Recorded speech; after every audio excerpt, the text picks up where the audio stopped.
Charlie the Ranch Dog by Ree Drumond, illustrated by Dianne DeGroat. I'm going to do a little review on this because my son, really enjoyed it. My son was first a Biscuit the Yellow Puppy fan, and I've been trying to build up his library based on his likes.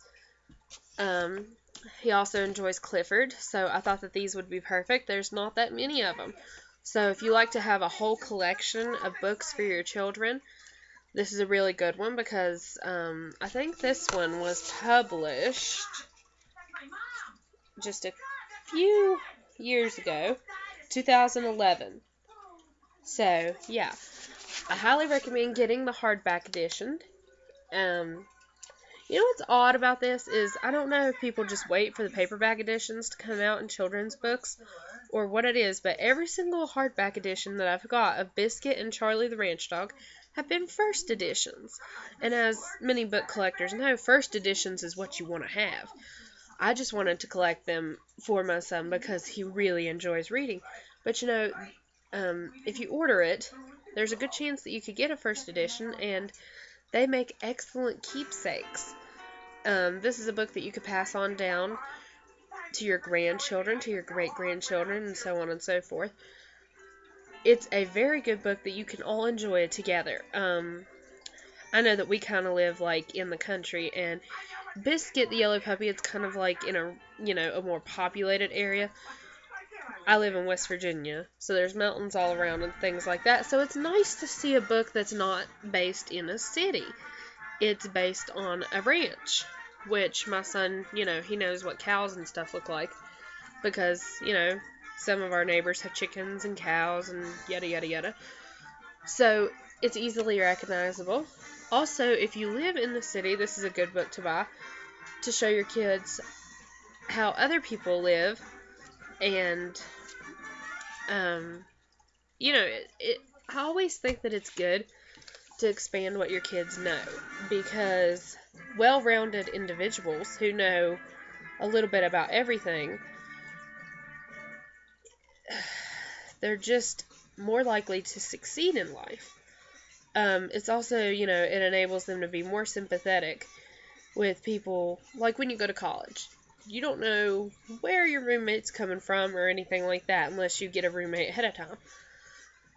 So, by having this, when your kid, if your kid ever meets somebody from Texas or Missouri or one of those western states that does a lot of farming, they'll be like, oh, yeah, I remember this book from when I was a kid, and it was written by a woman who lived on a ranch, and it was about a ranch. So they'll kind of have, an idea of how their day-to-day life went. The book itself, I give it a 5 out of 5 stars because the pictures are absolutely beautiful. The dogs are so well drawn out, you can actually tell what breeds they are. I'm guessing that Susie is some sort of terrier. That's Susie. And then obviously this is a Basset Hound. And the way that you can tell that is because it's shorter than a Beagle. Basset Hounds have floppier skin than a Beagle. And the artist really captures that.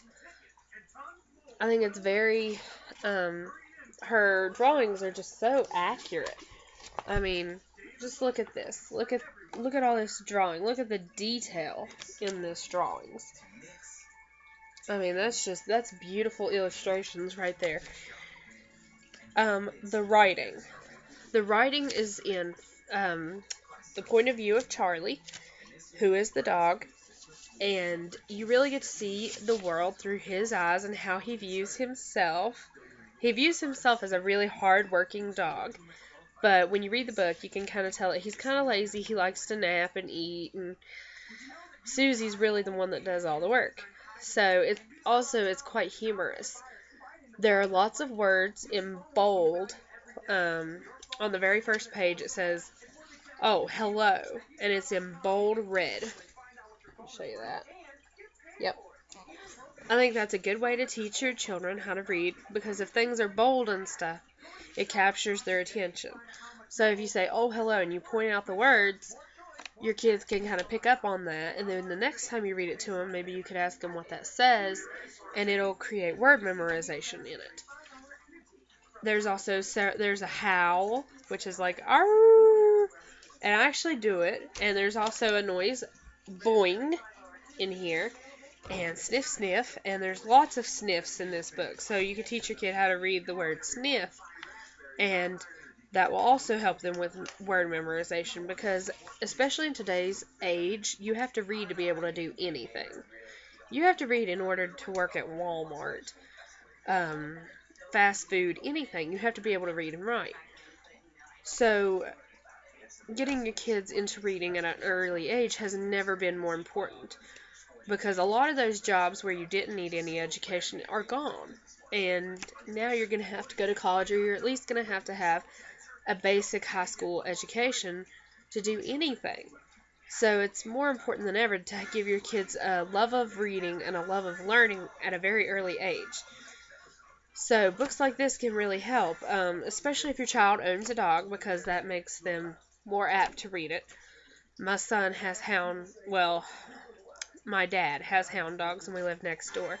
So seeing a dog with big floppy ears reminds him, oh, that looks like Faith, my coonhound, da-da-da-da-da. So if your kids own dogs, or if your kid likes animals, this is a great book. And I think that animals are really a great way to get kids into reading, because you can find a book about a dog at any age level. There's Marley and Me for older kids. There are Hank the Cow Dog, which I think would be a great step up from this. Like if you read this to your kids when they're 4 and 5, and then when they get like 7 and 8, buy them the Hank the Cow Dog books, and they kind of go together. So it's a really good way to transition your kids into reading in little baby steps. So like, comment, subscribe, tell me what you thought about the book, and let me know if your kids enjoyed it, if they didn't, why they didn't, what you thought of the illustrations, and so on and so forth.